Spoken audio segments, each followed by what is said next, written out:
Hey everybody, it's Ian Aber, and we are back with another episode of Straight People on Inauguration Day. We're recording, and this is the podcast for straight people by queer people, because straight people don't have a what? Enough. They don't have enough. So we thought we'd do this cute little podcast just about them, so maybe they wouldn't like to try to take over the planet or anything. My guest this week is a newer to Atlanta, but originally from Chattanooga, the hilarious Morgan Gray. Hello, Morgan. How are you? I'm fine, thanks. How are you? I'm doing all right. It was nice to watch Biden be sworn in, and nobody tried to attack him. So that that was refreshing. You know what I mean? So, but yeah, doing okay myself. Just another day in quarantine over here at my house. Morgan, this is the podcast. We do a 20-minute um dig in and find out about people's sexuality and what they know about straight culture. So, like I ask all my guests, Morgan, how do you identify? Okay. I am a non-binary bisexual person. Okay. So, And how's that uh, going? well, it's going fairly well. I have been married to a man and now I'm engaged to a woman. Okay. So I've seen both sides, I guess, and I didn't really come to terms with being non-binary until the pandemic, which I think has been happening to a lot of people. A lot of time alone kind of allows you to do that kind of introspection. And I think that gender specifically is something that is really reinforced by your connections to other people, not Mhm. necessarily with yourself. So the non-binary aspect of my identity is something that I have more recently come to terms with. But being bisexual actually isn't something that I really accepted about myself until kind of recently too. Anyway, I'm 30 and I didn't come out until I was 26. You didn't come out as bisexual until 26, or you didn't come out as a lesbian until 26? Until I was 26. I am bisexual. Okay, I okay. don't identify as a lesbian. Okay, okay. I thought you meant that maybe you came out in one direction and then kind of came back to the middle. Does that make sense? That's what I Oh sort of no. heard. Yeah, that So makes sense. one thing that you said that I find very interesting is that you said that in quarantine and seclusion and having time to yourself and not having a projection of gender pushed towards you, you were able to identify as non-binary. So there's like an Mhm. expectation of your presentation as a person that people will go perceive you as female and feminine and then basically treat you in a specific way. Is that Yeah, sort of like the what you're talking about? absolutely. I feel like my specific flavor of non-binary, I is agender. So I don't I'm there's like, there's gender fluid, there's like demi girl, there's demi boy, there's apparently like 52 recognized genders under the Okay. non-binary umbrella. And mine specifically is agender. I kind of see myself as a blank slate. And I recognized during quarantine that when I dress at all, when I put on makeup, when I don't put on makeup, when I dress more masculinely, when I dress more femininely, I feel like I'm in drag either way. I feel like my natural state of being is more neutral, and I don't really align with being masculine or feminine, and I kind of like it that way. And I don't think I ever would have realized that without being in a position where I could ask myself these questions. And quarantine allowed me that opportunity because when you go out in public and you're constantly being told you're a woman, you're a woman, you're a woman, especially since I do enjoy playing with makeup. I have a lipstick collection that has like 50 lipsticks in it.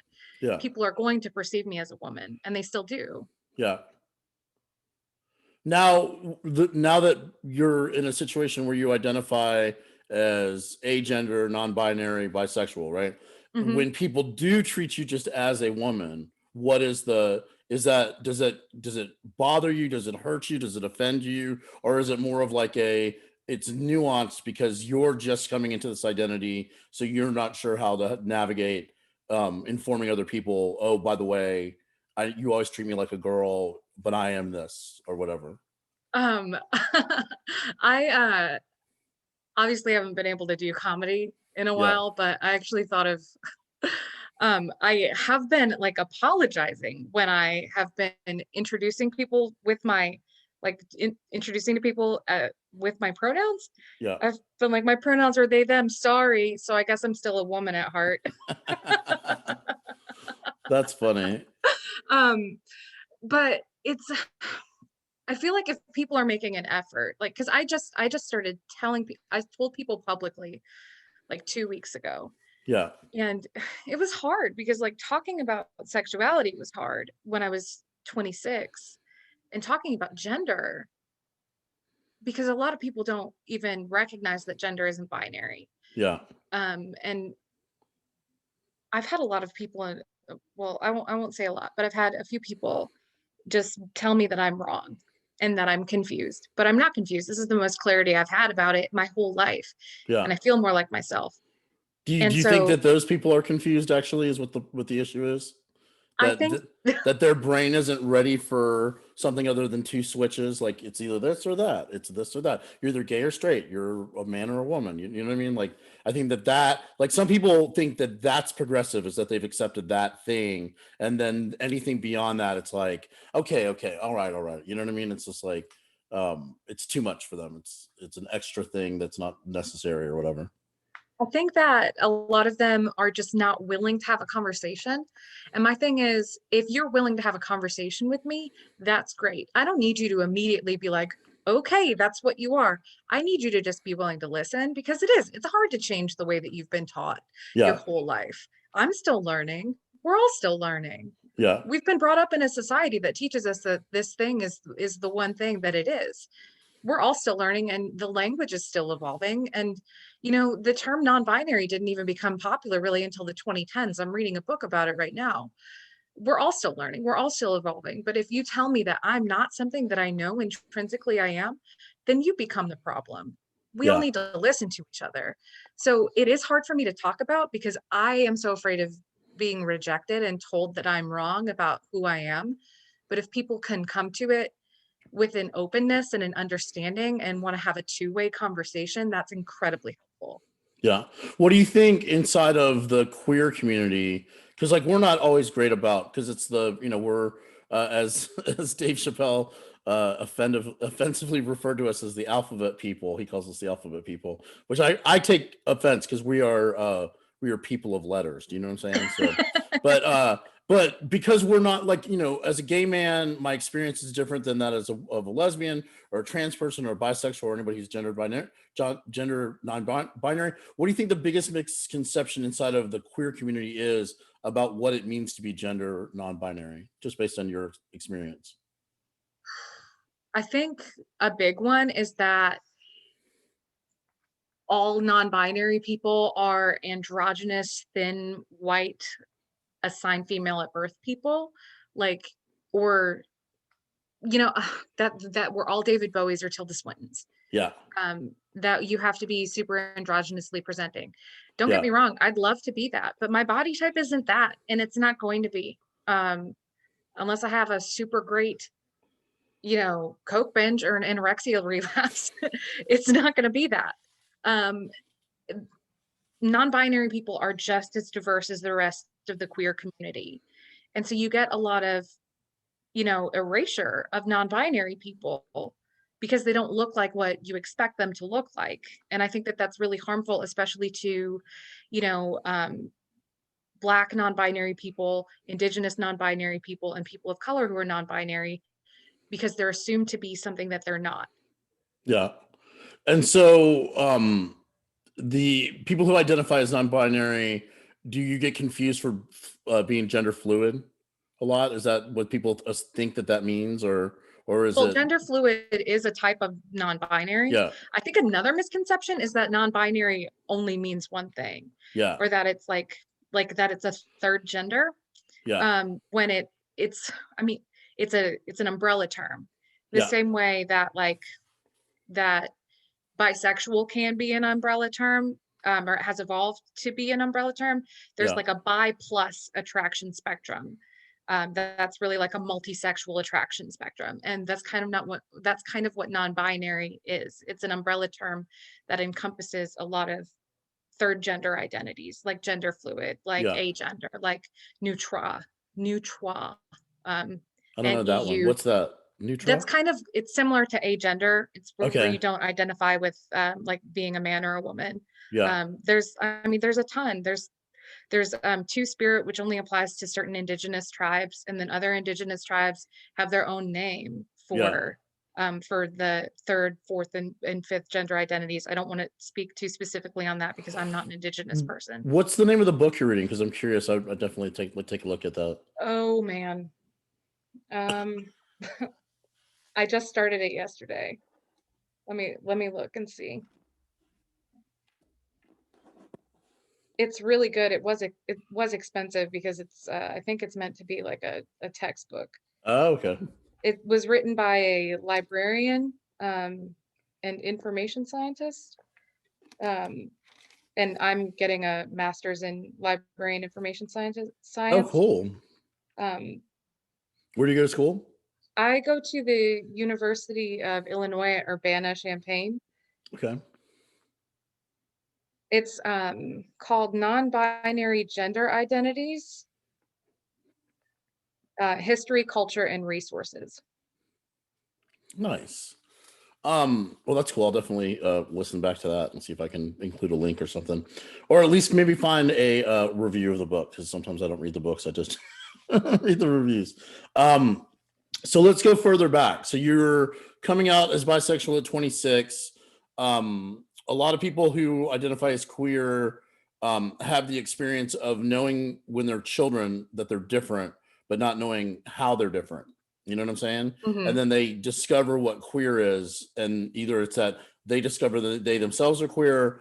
For me, I grew up in the 70s, so there wasn't a lot of like positive like role models to look at. So I didn't think I was gay. I thought I was a genius. And then when I was about 8 years old, I was like, oh, I just like boys. And like, you know what I mean? So it was like I thought I was this one thing, and then I realized, oh, what I am is gay, you know? So talk to me about Little Morgan. Talk to me about you as a child. Where was it that you were a square peg trying to fit into a round hole, so to speak? I had a really hard time making friends. But I also like, I grew up in like rural northern Michigan. Like, you have to understand, where I grew up, we had like 7 towns that went to one high school, Oh, and that wow. high school still had 400 kids in it. Like, very, very rural. Yeah. Um, and I like, I had a friend who was like my best friend, but I wasn't allowed to come over to her house. I wasn't allowed to stay the night at her house. Um, I always got like really uncomfortable in locker rooms, like after gym class or after volleyball. Yeah. Um, I really liked to read. I hated gym class. I hated running. Like, I was just like really quiet and really reclusive, Yeah. and like really like just really no friends. But I always, like, when I was growing up, I always chalked it up to like no one really being around because it was such a rural area. Yeah. Turns out that was not really the case. There was a reason that I was uncomfortable in locker rooms. And I guess maybe that my friend's mom could suss out that I had a crush on my best friend. Oh, it was the friend's mom that Yeah, wouldn't let you spend the night. yeah. My friend's mom wouldn't let me spend the night at her house. And how old were you at this time? I was like 11. Okay. And what what kind of shenanigans did she think y'all were gonna get up in at 11? You know what I I don't mean? know, Like, because I didn't get into any shenanigans. that's so weird. I wonder what that mom's like she's looking at you. What vibe is she getting off of you? Do you know what I'm I don't saying? know. Or I maybe don't it's the know. daughter. Maybe she was like, my daughter. You know what I mean? Maybe it wasn't you. Maybe it was the daughter. She knew her daughter better than she knew you. It could very well have been do you know are you still in touch with or know anything about that girl specifically? Yeah, we are still Facebook friends, and after I came out, I sent her a message on Facebook, and I was like, so I've been doing like some inward reflection, and I think that I actually had a crush on you in middle school. Yeah. And she was like, Yeah, I recently came out as bisexual too, and I think that you definitely did have a crush on me in middle school. Like, She didn't reciprocate the crush. She just was like, no. wow, okay. But She was like, see, yeah, you definitely had a crush on me in what's middle school. interesting about that is that the mother, it could have been you. The mother could have looked at you and gone, okay, I don't want, this temptation. But more than likely, she was looking at her own daughter, and like in that way that parents think that your kids are supposed to be straight. She was probably just protecting, you know what I mean? It was like, well, I don't want her to come on to this girl that I don't, you know what I mean? Or whatever. That could be, I don't know. This Yeah. is funny. It's funny to me because like that's a terrible thing for a parent to do, but also because I'm gay and have been through that, it's kind of funny. Do you know what I mean? Because it's Yeah. like, No, you it's want to thinking, I would love to like have a glass of wine with that woman and her to explain her rationale. And you're probably one of many girls that wasn't allowed to spend the night, over the years. it was so weird. I was always the person that was on like the outside of every friend group that I was in. Yeah, I didn't know how to interact with groups of people. yeah, I just felt different from everyone. yeah, I don't know how to explain it. Like I really liked like fantasy, like I loved Lord of the Rings. I yeah, got really into Buffy the Vampire Slayer when I was God, it came out in like 1997. So it was in it, but we didn't have like cable, so I couldn't watch it as it was airing. And I'm still super into Buffy the Vampire Slayer. Um, really latched onto that queer representation that show has. yeah. They did a Um, they did a show here where all these comics got assigned. It was like with Wussy Magazine and Powell Mansfield, and we all got assigned a season of oh, Buffy, really? and I got season 6, where Willow goes Dark Willow, and my whole thing was about how she's queer representation, and that like on the surface it looks like she's overreacting. Like her first girlfriend, she dies, and so she just tries to destroy the whole world, and I'm like, that's perfectly logical. We've been watching the world burn because of straight relationships since the dawn of time. So the first time we get a queer loving relationship on television, yeah, we should end the fucking world when it's like, it was a super fun, and it is like the queer base for that show, um like even with the stuff that Josh Whedon's been accused of and copped to, it really hasn't touched very much of the, like, because it's like they had so many great female writers on that show that like the Jane Epstein Uh, and all those. Espenson and Marty Yeah, Noxon. yeah.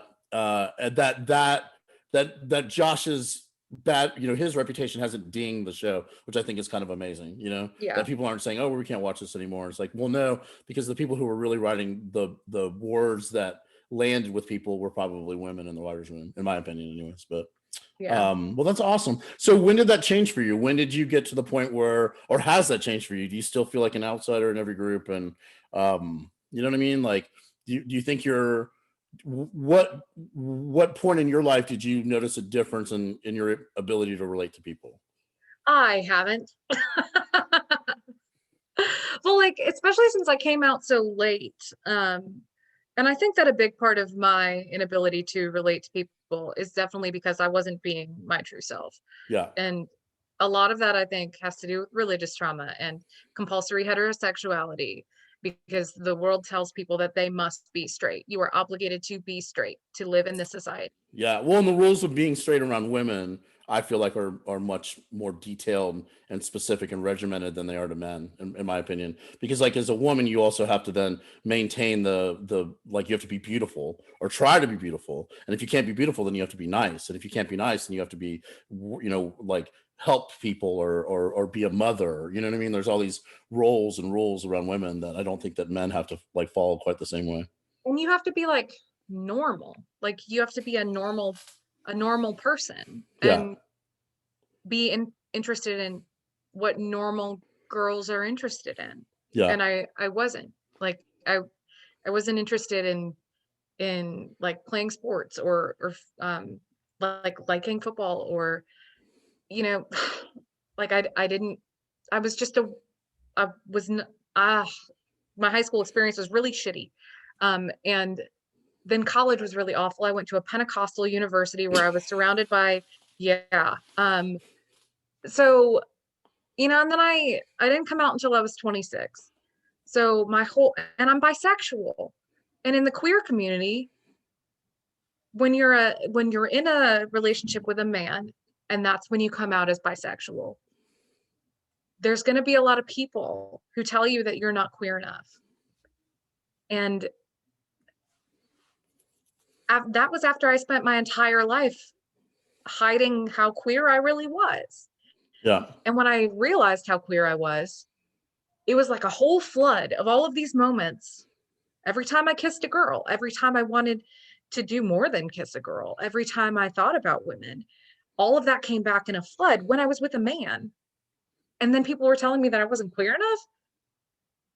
And so I had like, Well, and who now are it, those people? Were they queer people telling you yeah, that? Yeah, it's mostly yes, queer people. A lot of gay people, in my opinion, just don't get what bisexuality is. Do you know what I'm saying? Like they don't yeah, understand because it's like if you're gay, you have attraction and you act on it. You know what I'm saying? And sometimes when you're bisexual, it's like, well, if you're in monogamous relationships, then you're not always gonna, and the mix is, different sex, the couplings, then it's not going to be, well, oh, prove it. Like gay people treat bisexuality like it's table side guac.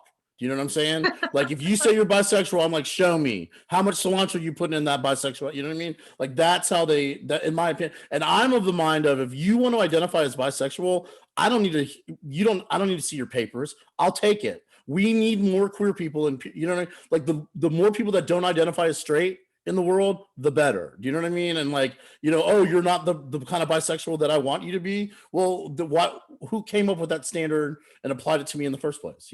Like I love anyone who wants to talk about being bisexual, regardless of what kind of relationship they're in, or be single. You don't even have to be in a relationship. Like, I don't know. I hear what you're saying for sure. And I really hate that was your experience. But the problem with the queer community is that we say we're this thing that's all inclusive and accepting, but that's not true. It's just not true. It's like you're either like when we say the queer community, we mean gay and lesbian, white, you know what I'm saying? And it's like, this is just now being attacked and redefined and being called out. And like, for me, like, I like to say that my favorite thing about the queer community is that it doesn't actually exist. Like, thankfully, it's just an agreement we all have, like when the straights come after us, we assemble, but in the meantime, we're all kind of facing each other going, I don't understand you. You don't understand me. Let me project this value system on you or whatever. And it's like, it's very difficult. So it's like you come out and then you get another level of resistance for like, you talk about coming out late. I know I have friends of mine who have like lived their lives as lesbians and then in their 40s and 50s came out and identified and said, what I am is actually a trans man, and they lived their lives in like growing up when I grew up, like in the late 80s and early 90s, because there wasn't that identity of trans as readily understandable as it is now. You know what I'm saying? It's like mm-hmm. it took them way longer than it's going to take somebody in the modern age to identify that they're trans because of the exact thing that you're talking about, that projection of, the forced heterosexuality or that presumed heterosexuality, and then the gender norms we all have to live in. It's like, it's very sad to me. Like that's going to be the legacy of like the gay men of like the Gen X and boomers and the lesbian women to a degree too, the TERFs and all those fucking awful people, that we're not going to be remembered for anything other than the things we resisted. You know what I'm saying? Not the things that we made room for, but the things that we resisted. And that's always like anytime I'm around any gay people my age, I'm the one who's like, shut, you sound like a fucking idiot, But we are kind of getting towards the end of our time. Is there anything else you want to share specifically about your journey, because it seems like you're still in a state of finding out who you are, which is what we all do. Do you know what I'm saying? It's like, Yeah. I am just like, honestly, happier than I've ever been. Like, I am so much happier to be this person than I was 4 years ago. Like, yeah, coming out is something that you do over and over and over throughout your entire life. You're yep, constantly coming out to new people. You're constantly coming out to yourself. And if you look at pictures of me from 4 years ago, I don't look this happy. And I hope that I just keep getting happier. yeah. Well, that's awesome. I love that. Now, I do want to play the game with you. This would be great if with somebody because this is a very binary game. It's a very gay or straight. So if you want to refute that and say whatever you want to say about any of this, please, by all means. Okay. Okay. So I do this with all of my straight guests and most of my gay guests. I say, I personally don't believe that straight culture exists. We spend so much time defining what's gay and what's what does lesbians do, what do trans people do, that we just assume everything else is straight. But in the reality is that I don't think anything is actually straight other than straight people. You know what I'm saying? Like they don't have their own culture. Okay, so you tell me whether you think this is straight or gay. Mountain climbing. Oh man, straight. Okay, straight or gay? Social climbing. Gay. Okay, um, straight or gay? Crepes. Gay. Straight or gay? Silver dollar pancakes. Straight. Okay, straight or gay? Biscuits. These are so hard. Because like brunch. Right. Gay. I'm gonna go with gay. Okay, straight or gay? Beignets. They're French, so gay. Yeah, right. Okay. We're just gonna a couple more. Straight or gay? Bucket hats. Gay because Willow Rosenberg. Okay. Gay or straight? Tiny top hats. Gay. Yeah, totally right. Gay or straight? Lemonade. Straight. Okay. Gay or straight? Mike's hard lemonade. Straight. Straight. Even though you put the words Mike's and hard in front of it, it's still straight. Isn't that weird? Okay. Sorority girls. My final one is that you are back in northern rural Michigan. You're back in Michigan, and you are at a friend of your mother's wedding. Okay, and you're in a barn, and you're drinking out of a mason jar, and the father-daughter dance happens. So the bride and the father of the bride dance happens. The song starts playing. What song is it? Oh man. Oh, I don't listen to any music like that. Like I know there's so many cringy ones that it could be. Um I want to say this song is terrible, but straight people don't understand context. And I want to say, please don't take the girl. Do you know that song? I don't know if I do. Who sings it? I don't know, but it's it's really bad. The fact that I just said that, it's about like someone getting like carjacked and someone Okay. taking their daughter or their girlfriend or something, but I Okay. feel like straight people would ignore that and just make it about like the husband taking Right. the girl away from the dad because straight people are really possessive of their daughters. Okay. All right. Well, we're gonna accept that as a final answer. That is amazing. Morgan, tell people where they can find you online, if you'd Um, like. If you'd like to be found online. I just started a TikTok if you want to follow my ranting about queer culture and also my terrible jokes that I sometimes put up there. And my handle on there is at Morgan Lee Gray. And Gray is Gray. Okay. And that's about it for right now because comedy isn't happening. I know, right? It's just Um, sad. well, Morgan, thank you so much for being on. I think if you wouldn't mind, maybe coming on again in like a year. Like, Yeah, come on in 12 months and tell me where you are in your journey. Do you know what that I'm would be saying? fun. Yeah, I think that'd be really interesting. Thank you for being honest and open with us and sharing. And I will make sure to put your TikTok information in the notes for this. My name's Ian Neighbor. This has been Straight People. You guys make sure to be safe out there and love yourselves. That's always a very important thing to do. Bye.